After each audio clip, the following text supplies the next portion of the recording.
Good morning everyone. आज इस class में हम लोग देखेंगे class 10 R S. Agarwal chapter 14 height and distance का क्वेश्चन नंबर 15। आइए पढ़ते हैं क्वेश्चन को। A TV tower stands vertically on a bank of canal from a point on the other bank directly opposite the tower. The angle of elevation of the top of the tower is 60 degree.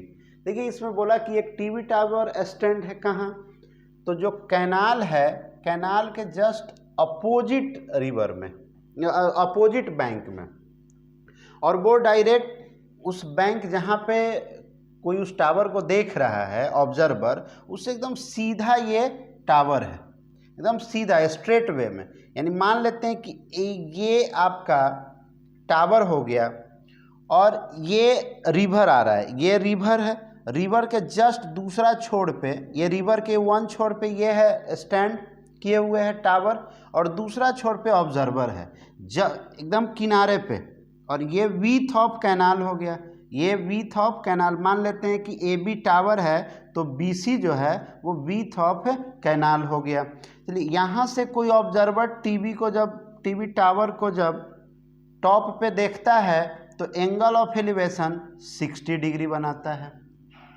Correct, यहाँ तक clear.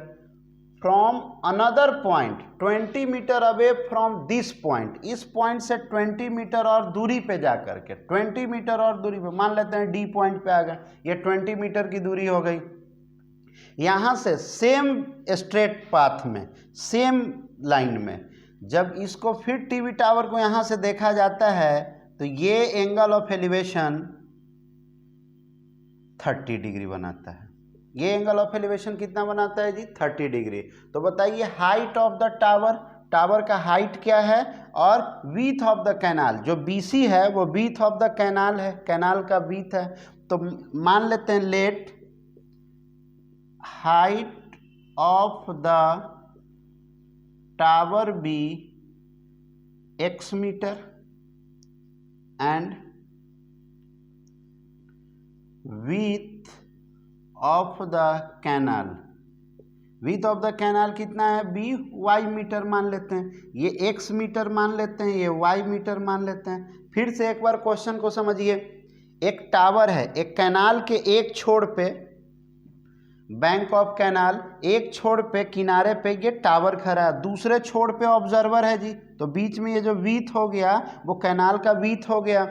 वहाँ से जब top of tower को देखता है तो 60 degree बनाता है। अब इसी स्ट्रेट लाइन में वो 20 मीटर और आगे बढ़ जाता है, 20 मीटर आगे जब जाता है वहाँ से इस टीवी टावर को देखता है तो एंगल ऑफ एलिवेशन 30 डिग्री बनाता है। मान लीजिए कि ये टावर का जो, let the height of tower be x metre and width of canal be y metre. आपको x का भी वैल्यू निकालना है और y का भी वैल्यू निकालना है।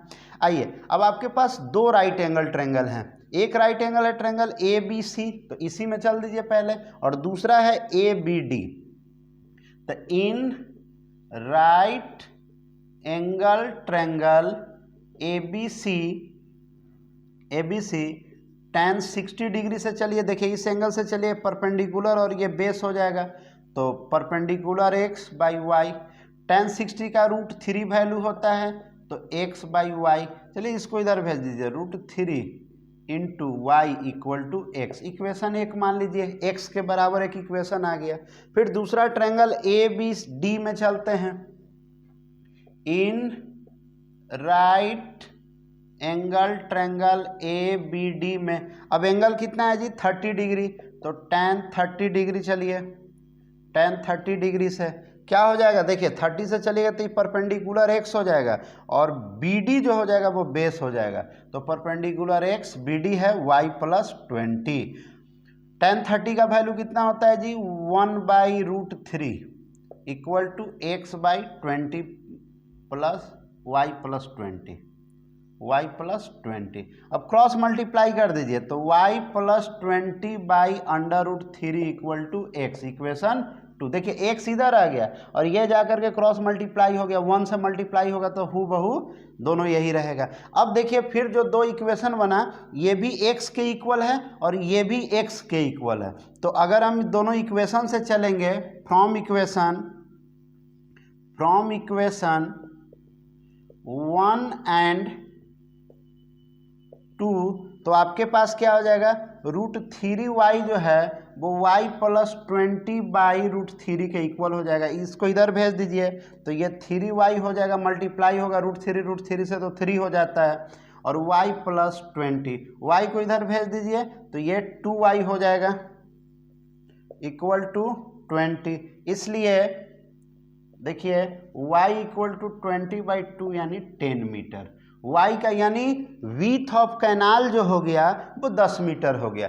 अब y का जो वैल्यू आया है किसी भी इक्वेशन में पुट कर दीजिए। चलिए 1 में पुट कर देते हैं। पुटिंग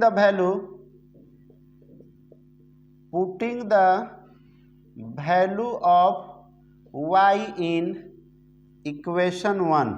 इक्वेशन 1 में जैसे ही पुट करेंगे तो क्या आ जाएगा जी, देखो इक्वेशन 1 यही है तुम्हारा, x बराबर रूट 3 इंटू वाई। तो y के जगह पे तुम 20 को पुट कर दो, सॉरी 10 आया है ना, 10 को पुट कर दो तो आपके पास 10 अंडर रूट 3 मीटर आ गया। ये हाइट ऑफ टावर आ गया जी, ये हाइट ऑफ टावर है, और 10 मीटर जो आया है वो विड्थ ऑफ कैनाल आ गया। आपका आंसर आ गया।